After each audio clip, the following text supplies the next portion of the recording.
Hey YouTube land, just Jax here. It's time for another vlog. This is something I've talked about and mentioned in several vlogs, and I mentioned in my last vlog that I would be doing this vlog, and it's the only time I'm going to do a vlog about this topic specifically, and only this topic. So I tend to try to keep my videos around half an hour. This one I cannot guarantee that that is going to happen, but it might. You never know. So no matter the length, I appreciate y'all tuning in and hopefully stick around to the end. So, yeah, so I started drag in December of 1998, and I discovered my local queer establishment the summer after I graduated high school, same year. And a couple months in, probably way sooner than that, I was itching to be on stage. I'm a theater kid, and I have been lip singing to songs as long as I can remember. Performing into hairbrushes, even using the vacuum cleaner as a microphone stand. Being short comes in handy. Turning tennis rackets into guitars and getting in trouble, and everything in between. And something that comes in handy into my drag career was we used to tape music videos, and I would rewind them and teach myself the dances to them. So I've been dancing to Michael and Janet Jackson and New Kids on the Block as long as I could. So yeah, it was very much to me a very natural progression and something I was very interested in. And so I premiered on stage in my local establishment in a pageant for the very first time. And it was the Mr. Studley stand-up pageant that I did not win, and that's okay. I didn't win a single category, but I did premiere for Creative Evening Wear, because it is a Christmas pageant. I did premiere as Tiny Tim. Not gonna lie, because come on. And then my talent number was a little bit of NSYNC from the Christmas album, and with a little bit of Brit twist in there. So I'm very proud of even the pageants that I lost. But before I could ever get on stage, we got to backtrack a little bit to a name. You got to have a name, especially in drag. It's like derby and being an actor, a musician, a band. Like, you got to have a name. And that probably was one of the hardest things in the beginning. And went back and forth with several other entertainers, had a sheet of names, and nothing was working for me. Nothing felt right. And so but I had a name. I had a name in the back of my head that I never told anybody. And I sat down with the local motherly legend of our area, still is very dear to me, and I told her this name, and I told her where it came from, and that it's the name that I want to give my son if I ever have a son. And it comes from my grandmother and my grandfather, as that my grandfather's name is Jackson, and he went by Jack, and my grandmother's name is Maxine, and they had vanity plates, and my grandfather's was Jax Max and hers was Max Jax. And Jaxom comes from naming myself after my grandfather, with a little bit of my grandmother in there. And then learning I was transgender afterwards, I'm kind of glad I have a name that includes a little bit of both. But I did name myself after my grandfather.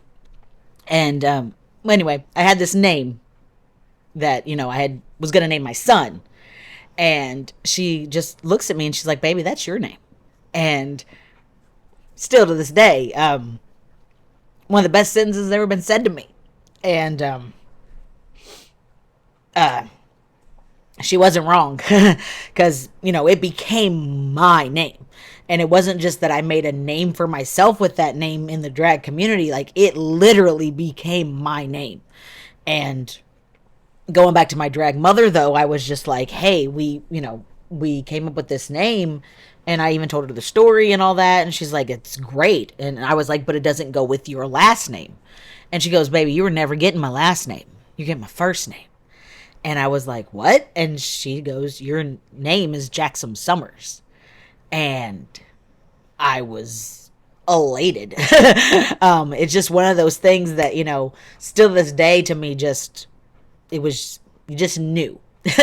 And so yeah, I had a name, and I premiered on stage, and I lost that pageant, and then didn't perform the rest of that year. And then I started performing come the next year. And by a couple months into that year, I already knew of the local Mr. and Miss pageant for that bar. And it was already well established, and it was a very prominent thing in that bar, and I wanted to compete in it, and found out that the way that the rules were worded, only cisgendered men could perform. And it was a debate for a little bit throughout the community, I'm not gonna lie. And it was changed. It was changed to give me an opportunity. And, within 2 years, I won that pageant. And I'm still very proud of that. And I'm not ashamed that I lost either of the pageants that I lost, because it your no's will tell you more in your life than your yeses will. And hearing no and getting feedback of why I couldn't be this gave me, the platform to change. And I'm very proud of that. And to do it so young, is still probably one of the youngest to win Mr. or Miss, and to change the pageant for the rules to be changed, and changing the things that I changed along the way still means a lot to me. And those are things that won't be changed. And that history will stay in the bar and will stay in this local community well into the future. And that means the world to me. And I haven't taken it lightly, because my biggest thing still in my career, because even into 2025, when you say drag king, or just doing drag, people are like, what's that? What is that? Even as prominent and as popular as it's gotten, especially to be a king, people are like, what's a king? Well, do you know a drag queen? Well, yeah. What would a drag king be? And it's still, just now to get a reality show like Kings of Drag, literally the weekend after I retired, that is still like, we're still fighting for inclusivity, and especially mixed entertainers that fall under the trans umbrella in different ways. And there's creature drag, and then there's all kinds of other stuff that I probably don't even know about. And, going against the grain even in the drag community is, something that's, frowned upon, or, has its own things. So being a king alone was challenging, being the only one in my community at the time, and even in the area. So like by the time I found another king, I was like, where have you been? So it has its own ups and downs, and being visible is a good thing, and I'm very proud to have been for the community as a whole to change in its own ways, and encourage other people to look into what drag works for them. So my history of drag includes the local pageant that I won, and to me that's the biggest thing, because it changed who I was on and off stage. And to be forever a mister of this bar was something that they couldn't take from me. And drag very much gave me the creative space to figure out my gender in a lot of ways. And being seen in that bar as a male on stage changed my life. I learned I was trans a few weeks after I started performing, and it was something that like I still couldn't express in ways outside of my safe space, this bar. And so being seen on stage and then off stage, and being called Jaxom even off stage, really, really, really just solidified at that time, this is who I am. But because of the world, I still couldn't be. So at least when I was doing this with this character, for me, wasn't just a character. It was me personified. And that's just who I carried this out to be. I'm very musically eclectic, and I like to dance, I like rock, I like country, and I did all of it. And then, American Idol comes around, and then we started recording, before they started releasing the tracks, we were recording, the live episodes on a boom box and taking those to the bar and performing those. And so male covers or female artists that I wanted to still, I still like the music of, gave me a whole nother platform in my career. And I'm very proud of all the music that I've done, and the bangers that I did for 25 plus years, really hold a testament to what music can do for you in so many ways.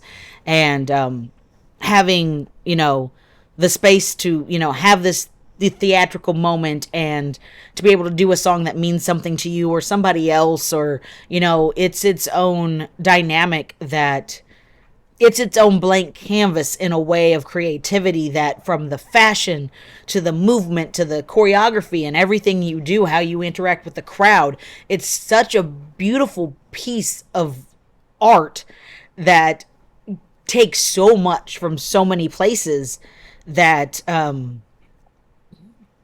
don't know. It's just it's its own poetic thing, and to me, a drag show is my church, and it's got everything from, you celebrating your community, celebrating your friends, celebrating strangers, making new friends, inviting people to your table, and then you get this theatrical show.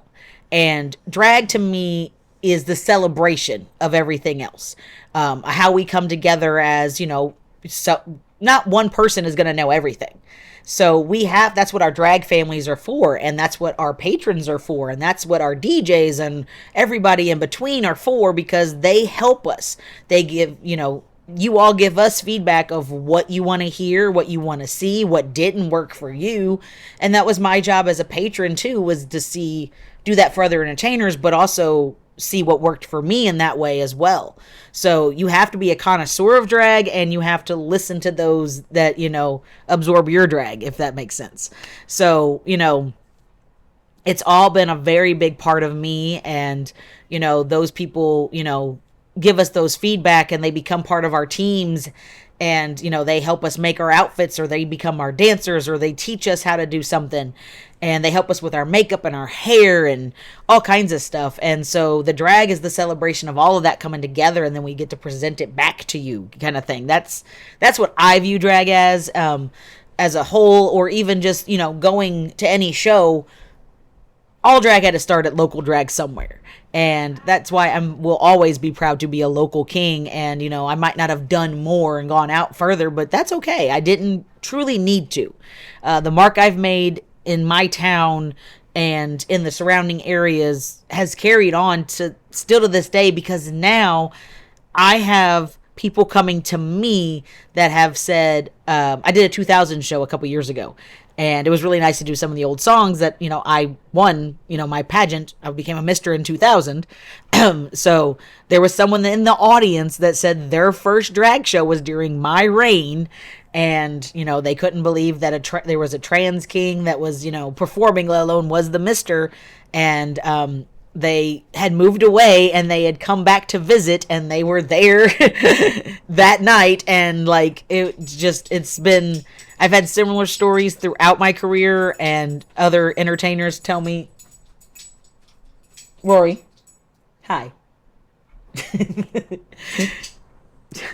I've had other entertainers tell me that, they heard about me and they were told about me from other entertainers, and, they found things about mine, or they saw a performance randomly at some point. And, to get that feedback, and to know that you've helped somebody, whether you've helped them or not, that's something that, will always stick with me. And I appreciate very much, those that have, had those conversations with me and told me those things. But now I get on to the hard stuff. Because the biggest thing,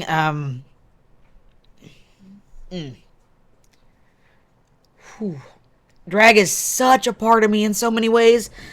I never wanted to retire. And it's still something, 2 months after my last show, I'm still not used to the fact that I won't go back. And just listening to music has changed, and what kind of music I listen to. And I went through my phone and got rid of all my drag playlists and everything, because I had a playlist for every show that I did over the last 3 years in my phone still. And I had playlists of just themes and certain songs, just covers. And then I would do every individual show, or, those weeks of shows and stuff and all that. And just deleting those was, its own chain in this progress of just not knowing where to go emotionally with all this. And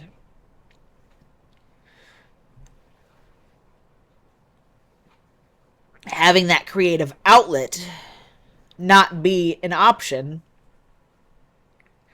I knew it was going to be hard. because especially over the last 3 years with what has happened in my personal life, drag saved me again. So the last 3 years of my drag career alone to me mean the most. And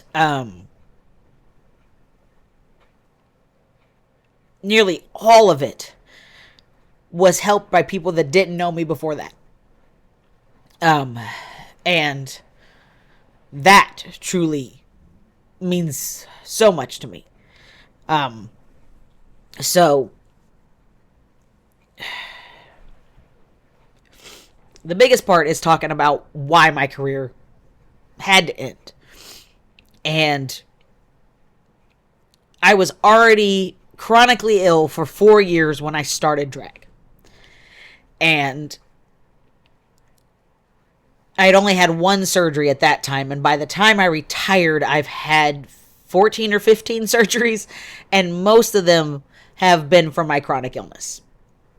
And I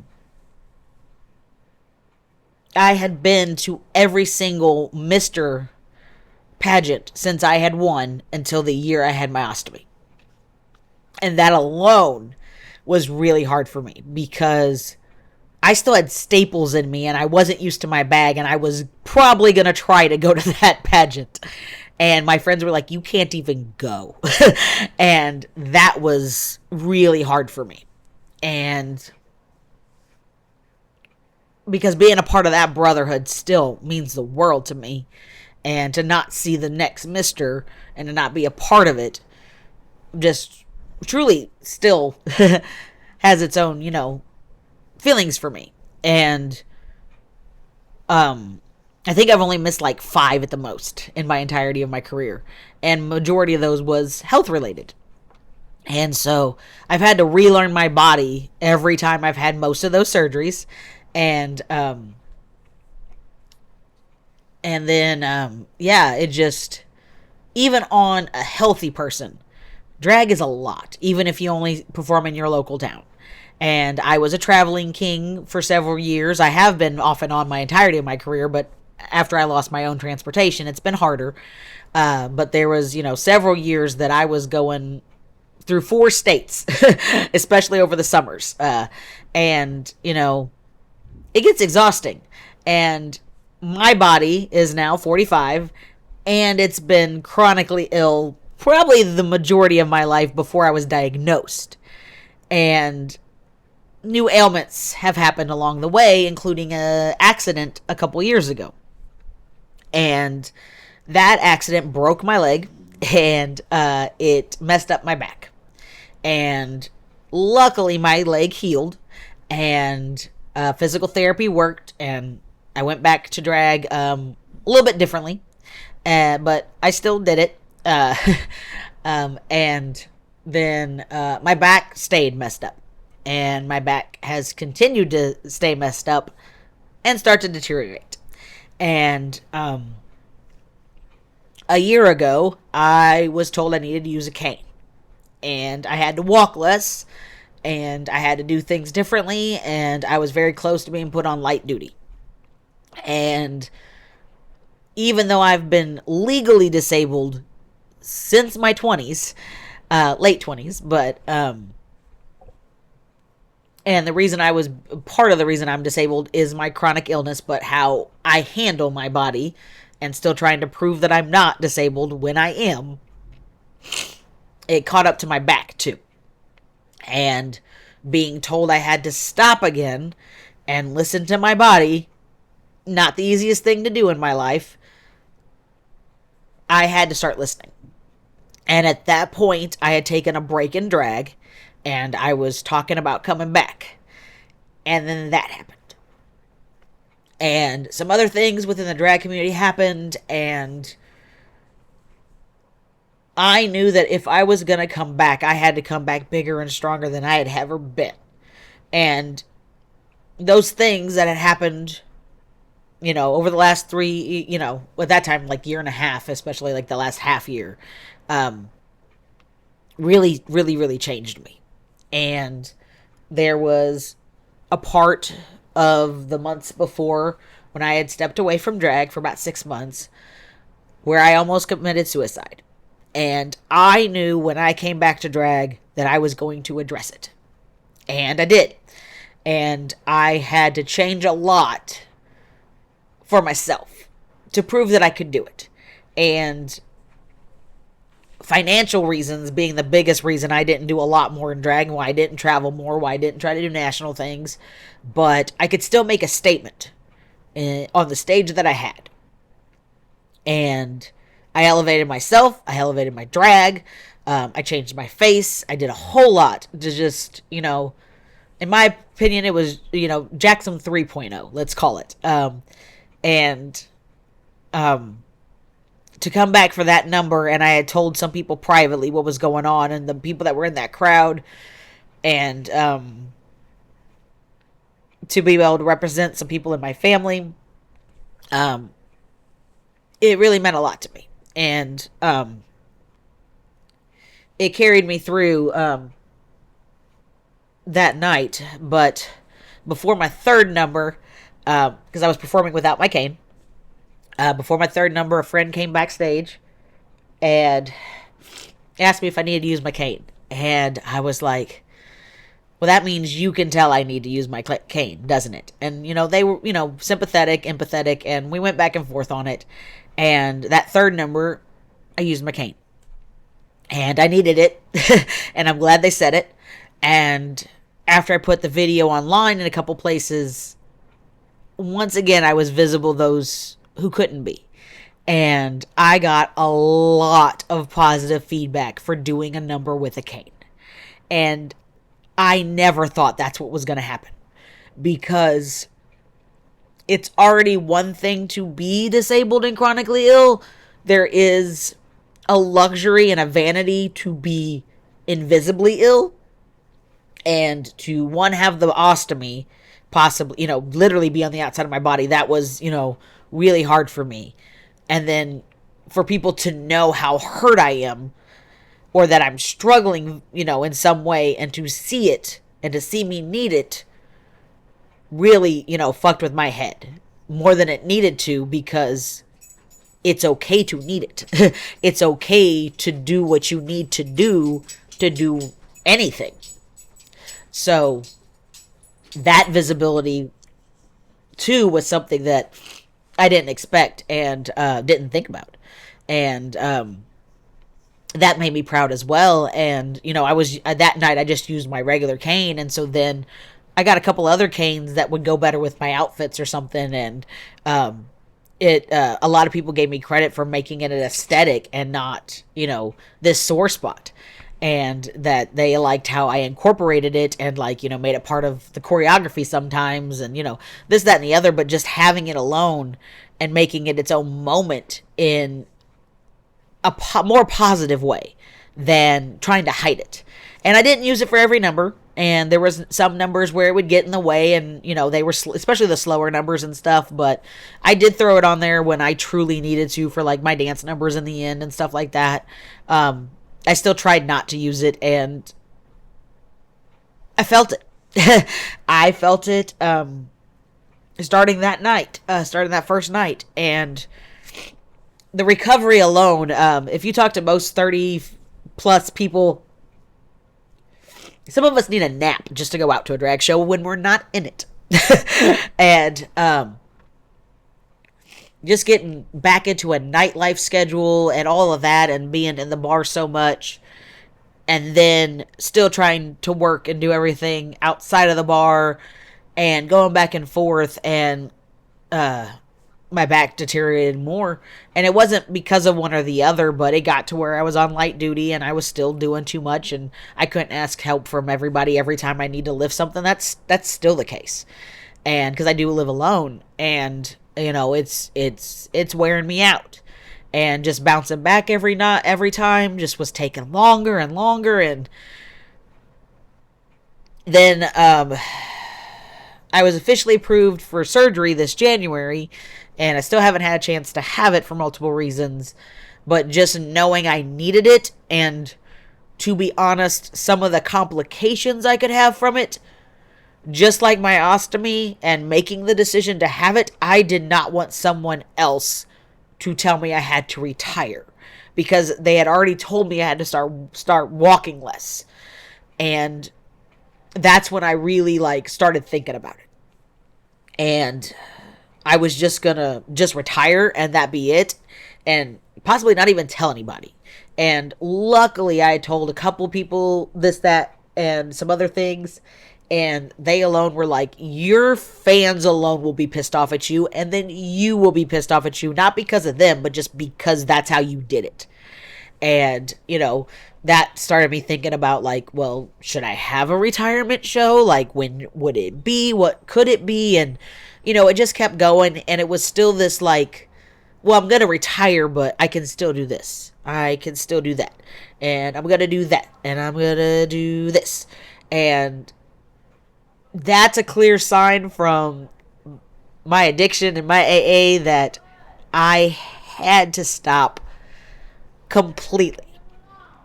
And that is still something that I'm having trouble dealing with, that I can never put on drag face again, that I can't be in a talent number, that I can't be a bit in someone's this, that, or the other, because I want to do it again.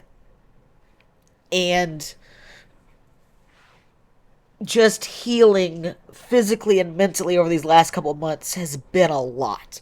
But I knew that going into how I retired, because of the probably years worth of drag I did over 2 months. Because by April, I had decided I would officially retire. I still didn't know what that would look like, but I knew that I had to say I was done by a certain date. So at that time, I thought I was going to have my surgery by then, so I could be done. And then, biggest thing, in case there was any reason I couldn't come back to the stage, I wanted to be able to tell people that I knew and people that I didn't know, oh, I'm retired. If they ever asked, well, why aren't you on stage? I haven't seen you perform in a long time. Just to help me mentally not go through this every time, I could just easily say, oh, I retired. And my age, and then people that do know I'm chronically ill, that would be enough. And then I wouldn't have to talk about this that I'm still having trouble dealing with, because it's still happening. So I knew I needed to put retired on it, and I knew that I needed this. But another thing I didn't think about, respectfully, was that other people would have an opinion on me retiring. And that's not wrong, and that's not a bad thing, and it wasn't bad that people talked to me about it. But before I made my final decision on what retired would be for me, I had a lot of people going, well, don't do the retirement tour and then do another retirement tour. And, oh, well, you can retire, but you can come back at Christmas, and you can do this and you can do that. And all that was going through my head while I was already trying to figure out what needed to happen, while I was still grieving the loss already, before I knew I'd even go through the stages of grief that I didn't even know about till my therapist told me after I retired that this is going to be a grief thing for you, because you're losing a very valuable part of your life in ways. And so I was already starting that when I was trying to come to terms with that I had to let it go. And even though I was the one letting it go, it was being taken from me in some ways, unfortunately. And I'm not saying this to be bitter. I'm not saying this, to woe is me. It's just, I haven't talked about it a lot. I've talked about it a lot, but I haven't talked about it in a couple of months in some ways. And that's what these vlogs are for, is for me to get these things out so I can move forward. And how it ended to me is just as important to me as how it ended. And coming out as genderqueer before that, before the end of this run, changed my drag. It changed me off stage. I've talked about that. And it made me feel the best about myself to incorporate the things that I was afraid to, because then I wouldn't look like a man in some ways, or someone would find, a reason to pop my bubble. So all the things I've talked about in my transition really, really, really changed my drag to incorporate those things that I was always scared to. And at this point in my life, I didn't give a fuck what people said in some ways about my drag. But I was still seeking validation from some people, or, hanging on to those good comments to keep going. And, I'm glad I did. I'm glad I added the things that I added. I'm glad that I got more creative, that I created looks, and I didn't do it alone because so many people gave me ideas. So many people helped me learn to stone for me when I had so many ideas. I went a little crazy with them, and I had a lot to tell, and I wanted to hit some bangers for me throughout my career that meant a lot to me, and do all these things. And the last 2 months of my career was a very, very overwhelming thing for many people. And I could not have gotten through it without a core group of people that I will always, always thank for those months and before. And just the love and support that I got from a lot of new people in my life that, at that time only know me, a year or so, or just met me, and they still wanted to help me. And, being a part of a new talent night where I became, a very blip of a co-host and a judge to help, local, newcomers, learn drag and give them feedback and stuff, and them in the end helping me, because I would listen to what I was telling them and what others were telling them, and I would be applying it to my drag and elevating myself to retire the best I've ever looked and felt. All of that and all the Easter eggs and everything else, to have that many things to put in my numbers for other people. And like my friend told me, I deserved that retirement tour, and I did it for so many other people that couldn't make it to my shows, friends that had lived here. This is a college town. People have gone on to other places, and I have friends all over the globe that have never been able to come to a show that they wanted to see what I was doing too.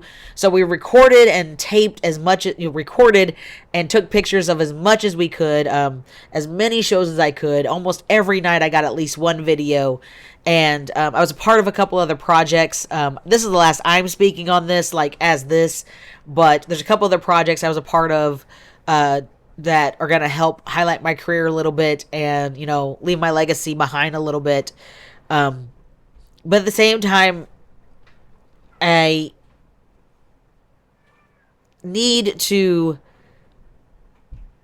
go forward and not just look back on it.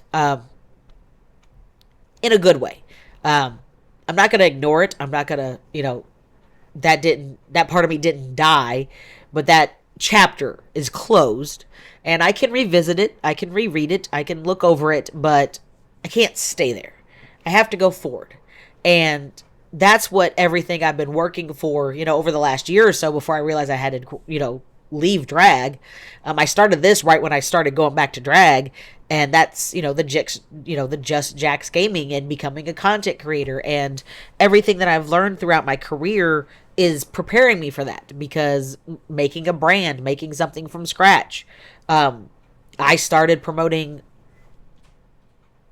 just my drag on MySpace and carrying that over into Facebook and helping create flyers for everybody and everything in between, having to promote yourself, all of that I'm carrying over into working for myself in a new way, because throughout it all, gaming has been the biggest thing in my life other than music and drag.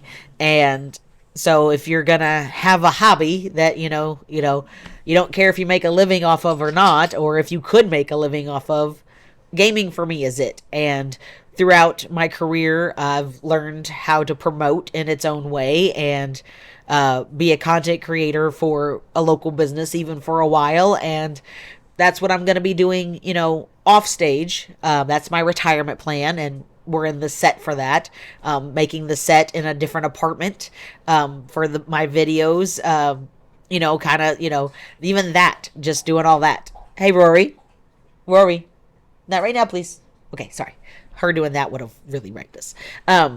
But I'm just gonna, put all of that creativity and then all of that drive and that motivation slowly and surely into content creating and then streaming and anything else that comes from that. I hope to, find something along the way that, works out for me, because I not only am retiring from drag, but I have to retire in some ways from the jobs that I've been doing over the last few years, outside of drag. And, coming out of, retail and restaurant work, because, it requires lifting at times. That customer service energy is always going to be here from, doing drag and literally being customer service agent. It kind of goes into making a new character in a way for online and for, streaming and such. So I'm prepared for this in its own ways, but, it's creating your own new thing, and working for yourself is always going to be hard. So it's something to look forward to, and I appreciate having something, because I needed a new canvas in my life, and so to speak, and a new form of art and creativity. And I'm already learning a lot, and applying that to making TikToks. And I have an Instagram for that, for just Jax Gaming, and I've been working on that all year. And it's a slow process, and it is what it is. And I'm thankful to have a creative outlet again, or still, or however you want to look at it. So that's what retirement means to me. That I will never go back to performing drag. I will always be a connoisseur. I will eventually go back to being in the audience. I need a little bit of a break, especially locally. Going back to that bar alone right now, and knowing I can't perform for my own sake, it's a little much right now. And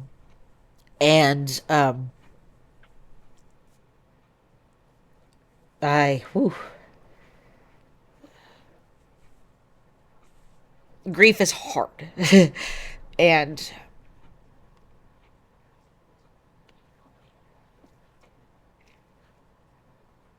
I am very thankful for every single person that's been a part of this, from cheering for me, for giving me $1 or more, to booking me, to being a good castmate, to encouraging me, to thanking me for doing something for them in some ways, for my nieces and nephews to literally grow up with my drag, to be the ones that want to carry on my name.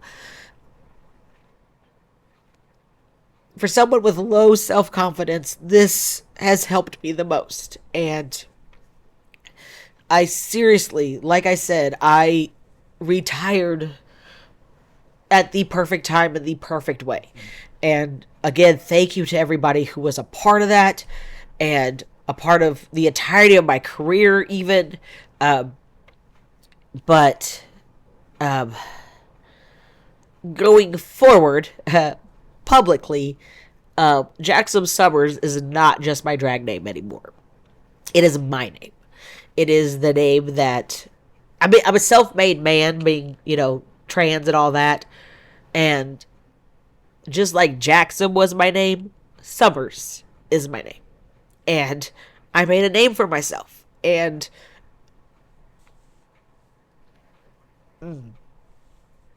you can say a lot of things about me. You can say a lot of things about my drag. You can say a lot of things about anything you want. But I know what I did. I knew what it took for me to do it. I knew how hard it was to listen to my body throughout my career, to listen to my body to need to retire, and to do it the way that I did it, while adjusting to a failing body, re-choreographing things so I didn't hurt myself or hurt myself as much, and learning all kinds of new music, and all the work behind the scenes to look good on stage. I swear, this last chapter I'm probably more proud of than everything in the middle, except for the beginning. The middle is very important, and it is always its own thing, and it taught me a lot. But the beginning and the end of this really, really, really changed my life. And yeah. um,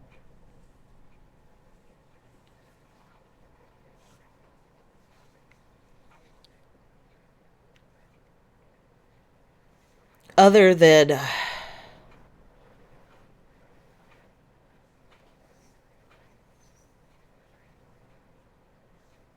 oh, yeah,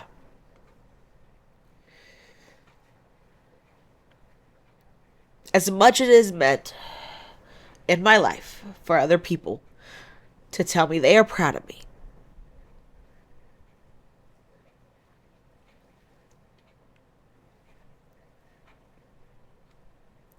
it's really weird for me to say I am proud of myself. And to me, that is the most important thing out of this. From finding myself, finding my name, finding who I am, standing up for myself, to being proud of everything I did, no matter what anybody else has thought, before anybody else has made a single comment or anything else. I have always been proud of my drag, and I always will be. So, that being said, from Jaxom Summers, this is just Jax, and that's it. That's all I've got for you today.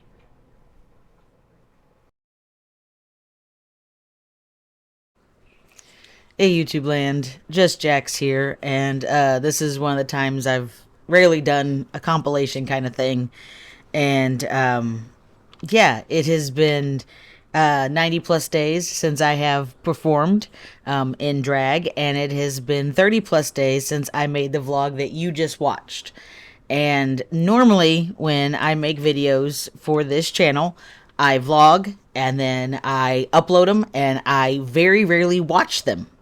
And there's a few videos that I have watched more than once, and there's a few videos I have asked people to watch more than once, or to watch in general, and those are the ones that I do watch the most, rewatch the most. One of the few times I've actually ever done a compilation edited type video was about my top surgery as it was happening, that I turned into a big thing. But other than that, like, I usually just stick stuff all up and then I kind of forget about it. And I made the vlog 30 plus days ago, and I never uploaded it. And I talked to my therapist about it. I talked to some friends about it, and I now know, I believe, why that happened. And as I was sitting on it and feeling bad about it, I came to the realization that, not the realization, but there's, several things that I've say a lot in my life, and that there are no accidents in my life is a big one of them. And I kept making myself feel bad about it, but I still wasn't sure why. So I kind of was not really going too deep into it, and I didn't need to at the time. And it's one of those things where literally it took 3 things to click it all into place. And the last one just happened not too long ago. And it's literally midnight on a night that I couldn't sleep, when I've been, working on getting a normal sleep pattern and everything back over the last 3 months. It's still been a lot, and there's a couple of things that happened before, during, and after that still make it, it's I'm getting off track already. But I'm gonna go back, and 2 of those things, of the 3 things that happened to get me to make this, to add on, so I can not finally, but so I will post everything. 2 of those things happened after that vlog. The one thing that happened before that vlog was I was talking to a friend who was gonna be in a show, and I was just talking about, like, hey, what are you doing? What do you have? And they were like, oh, I don't know yet. And I was like, how do you not know? In my head, I was like, how do you not know you have a show in, like? And I forgot myself that that's how I used to be. And I've always talked about just always having so much drag, songs in my head. One, because of my ADHD, my mood, and just also because in case someone showed up for a show, or, something, there was a theme that changed or something happened, like, I would always have extra songs that would, my outfits would go with just about everything. And the joke was that, I would never tell people my set list as kind of like a thing. And it was also because I also didn't know it all the time. Like, I always knew that I was going to do a cover, that I was going to do at least this, or I was feeling that. And for the longest time, I was always going to do Justin or NSYNC. I always knew those things, but I didn't know exactly which song. So technically, it started as like a save my ass thing and just kind of turned into a joke, whether people knew they were in on the joke or not. It always kept going. And people were like, oh, I want to know what song you're doing, but I know not even to ask. Like, you kind of knew who was in on it. And at the end, everybody knew that I had a plan, and they knew that. And hang on, Rory. Yeah, thanks, baby. Okay. They knew I had a plan, so them asking like really was like you could see that I wanted to say things that I was like, no, I cannot tell you. So I kind of forgot about that because I was so in the like I had everything so planned out for those last 2 months, well, even 3 months, even before I officially made the announcement. Like I forgot that just wing it and go. I enjoyed everything I did. I did everything the way that I wanted to, but I forgot about that just joy of it. Not that what I was doing wasn't joyful, wasn't bringing me joy. It's just that I don't know. I can't put it into words, but I know the feeling that I had been missing. And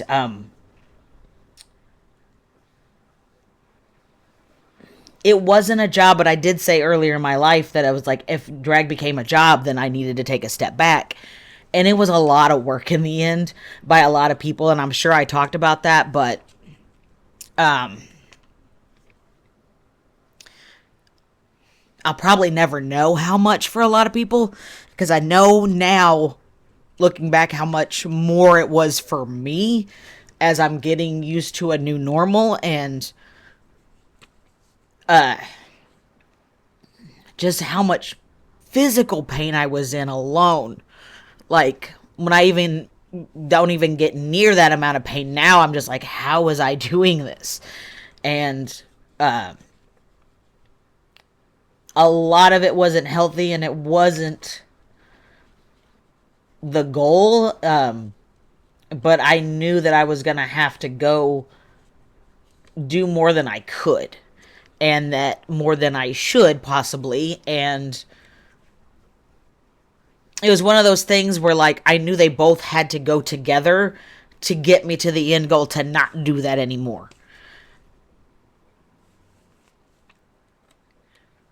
And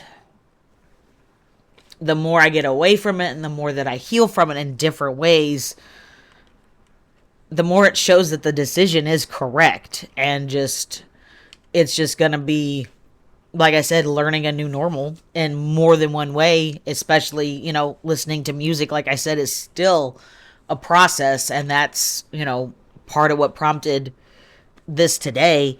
But that's the last story because that's what just happened a little bit ago. There's another story that happened a few weeks ago where I ran into somebody that, I didn't even know that they went to my town is a college town. They went to college here and they had gone to our local bar and stuff, and they had performed a couple of times even.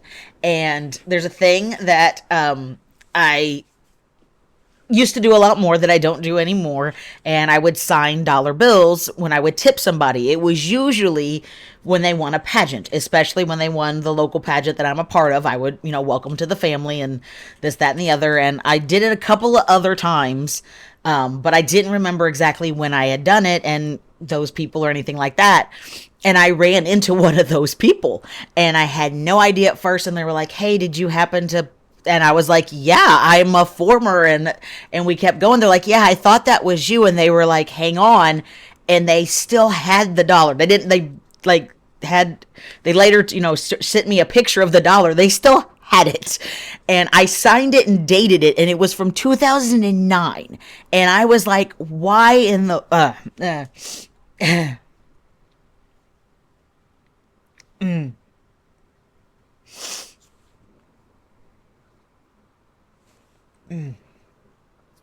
I asked them why they saved it, and that reason is their reason alone. And it might not be something big, grand, and the other to anybody else. It doesn't matter. It was very special to them, and they told me that story exactly when I needed to hear it. And it's one of those things where I can't make this shit up. It was literally the piece that I needed at that time to keep seeing the bigger picture, to keep going out and just like all the stuff that kept happening was helping me get away in a good way. And I've always really appreciated the quote that has said that, people might not always remember what you say, or, this or that or the other, but they'll remember how you made them feel. And that was that moment for me. And I know other people have said it, and I know other people have, especially recently, but for someone to still have that for that long, and then them still, remember me in that way, and for me to matter in their life, like, hold on.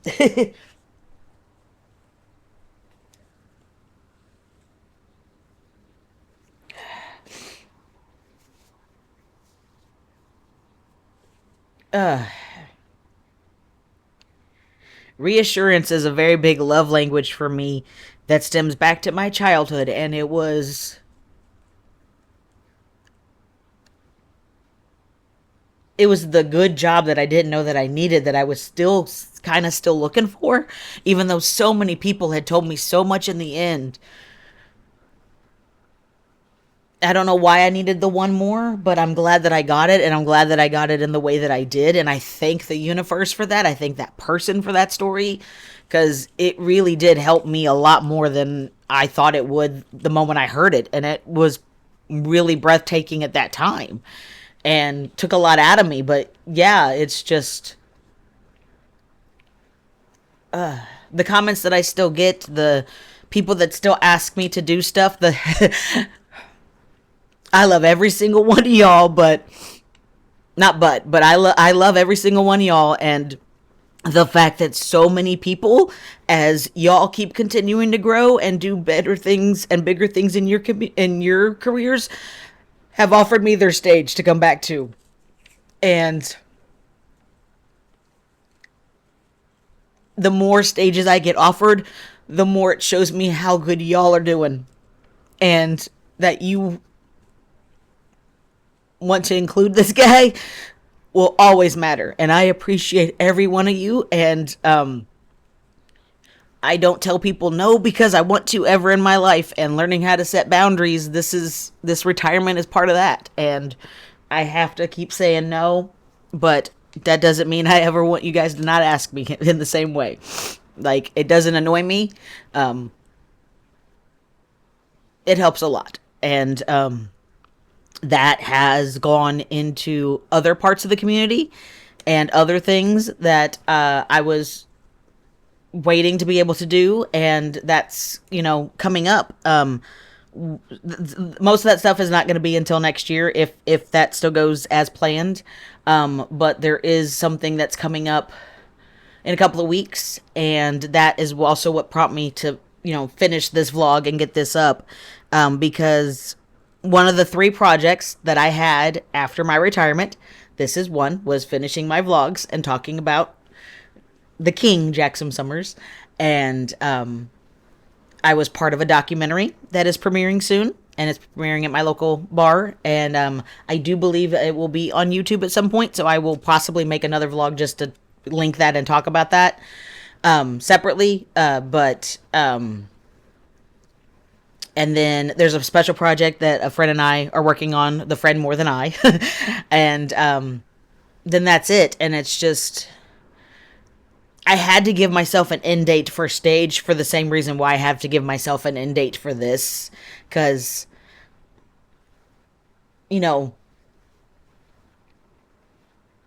love is one of the best things you can have in this world. It's the most valuable, and it's free. And holding on to it tightly will scar you, and holding on to it too loosely can create a different kind of scar. And it just boils down to, if you love something, you have to set it free. And I feel like I keep talking about it a lot because I don't have a lot of other stuff going on. And someone earlier this year told me that if you're still talking about something too much, that you're not over it. And I understand where there's times in life where that's a bad thing, and there are times in life where other people are going to tell you that's a bad thing, and it might not be. And I will never be over this, and this is not when that was said to me, it wasn't about this, um, or when I heard it. But um,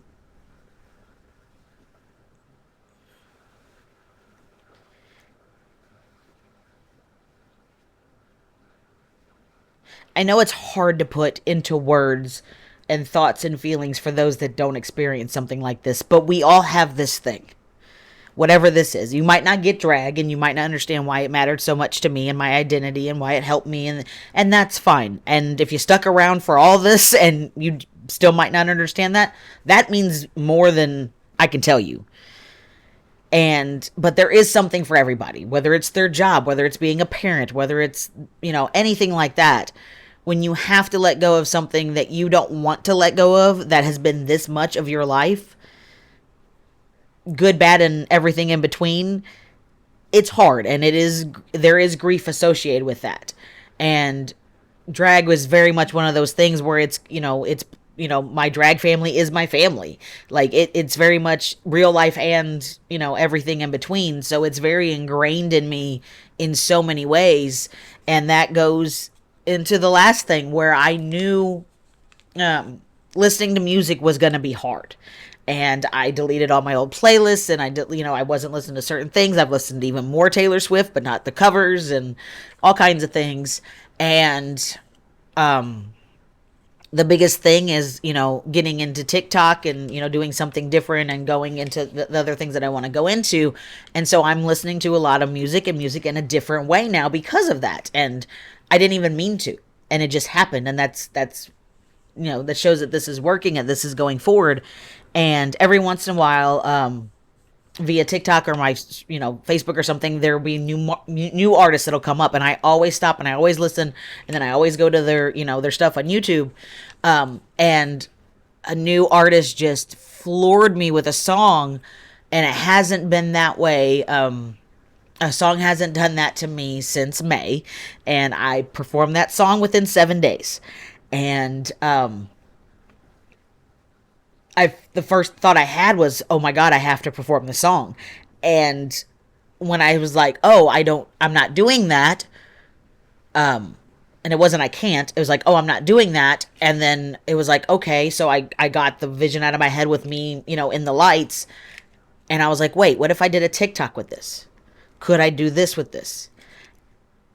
And so the new muscle memory is coming in, and new patterns and new habits are already coming in. And I know this sounds silly, but when you get a shelter animal, they're like, it takes 3 days to do this, it takes 3 weeks to do that, it takes 3 months to do that. Hi, I'm the 3 guy. We're at 3 months, and I'm doing better than I was by far. And I needed to, I think, see that myself, to tell myself that, because that's what this is for. And I needed to tell myself I was okay, I guess, and to know that I'm okay, because there's a difference, and because there's a similar story with my ostomy. I was not in a good place, and those close to me knew I was not in a good place, but, several years later, a lot of them told me they did not know what to do or how to help me, and I understand that, and I feel this is probably the same thing for some people.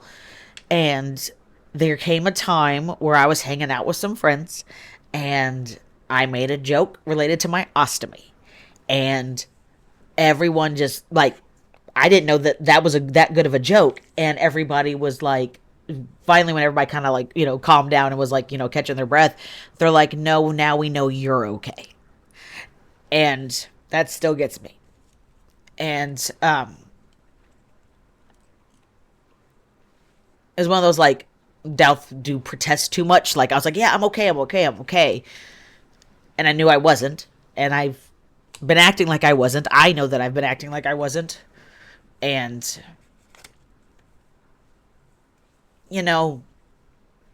my therapist has, been on it, and she has told me that, there is no timeline to this, and that's it. That there's no timeline to this. And finding a new rhythm, finding a new groove, having to learn how to listen to music all over again, you know, it will always be a lot in its own way, and that's okay. And, I don't want to find less because it's, not too much in its own way, and I don't need less. I just got to find the new groove, and I am. And I have been putting back other things still because I'm still looking here. And I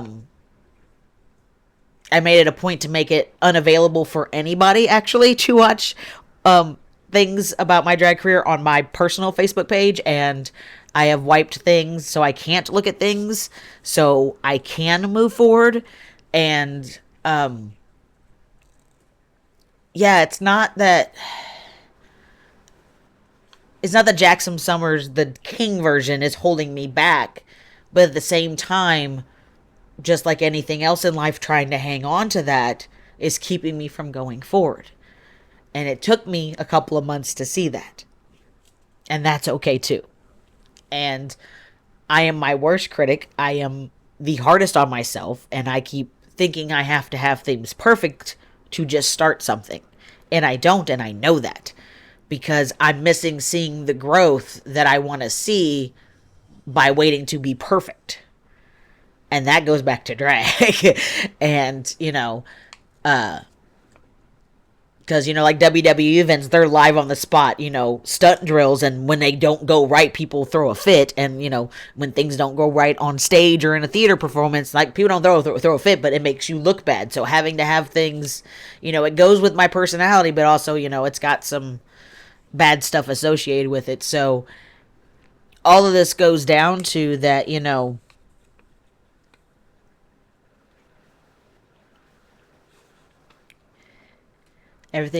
everything in my life has happened for a reason. It will always go back to that for me. And everybody has their own version of their own faith, whether they realize it or not. And that's what keeps me going. That and, just being a good human. And that's all I can do is I can control me. That's all I need to worry about. And that's all I've been worrying about. And that's all I've been doing. And for now, that's it. That's all I've got for you today. So, normally that's it. I apologize. I realized I had one more thing. Um, Thank you.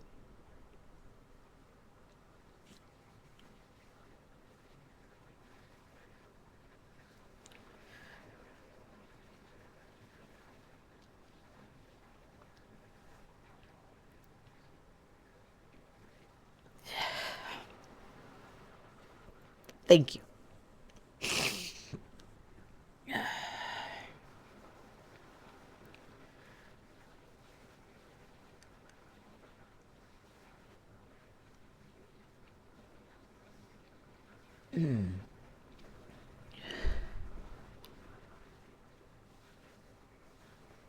Yeah, that long train of thought was literally going through a lot of my timeline and debating whether to say this out loud. And I want to thank the little girl that I was raised as, who was strong enough to tell the world, no, that's not who I am. I'm going to try to figure that out, whether I know it or not, just by living my life. And every time you all want to, take me down a peg, I will find a way to go up and around and over and through. And anytime that I feel going forward that I might not be as strong as I once was, I will remember who the fuck I am. So thank you to the universe, to all the people in my life currently, past, present, and future, who will remind me to fix my own crown. I will do that. And to the community that has accepted me, flaws and all, everything. There's so much I can thank for. So I will do my best to quit looking at the things that I can't do and look at the things that I am doing, the things that I know I'm doing, and the things that I want to do, and the people that are helping me get there, even if they don't know it. So this was way longer than I meant to, yet again, because it is hard to say goodbye.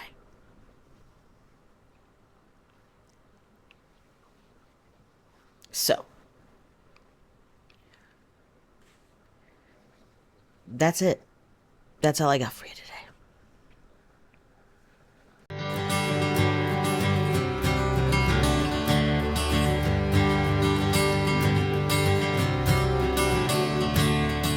So take the photographs and still frames in your mind, hanging on a shelf in good health and good time.